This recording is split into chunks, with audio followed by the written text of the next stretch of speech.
Härra Põlluaas, millised teie esimesed muljed siit Sadala külade piirkonnast? Puukatkul on käidud, Kandkülas ka, nüüd siis Sadalas. Kuidas tundub? Esimesed muljed on väga head, tõepoolest hästi ilus kant, kõik on ilusti korras ja kena ja inimesed on väga toredad, võtsid neid rõõmuga vastu, oleme näinud siin juba mälestuskivesid ja laulupeo tuleteekonda ja ka uut laululava, mis on tõesti väga uhke, nii et muljed on suurepärased. Mis nagu üldse Eesti küla praegu on?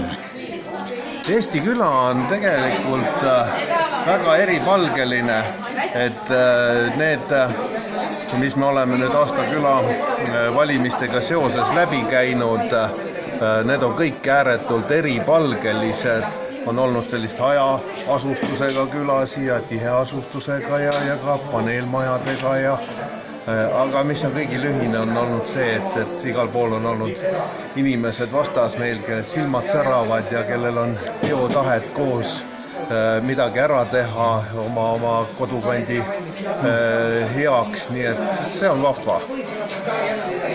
Aga aitäh ja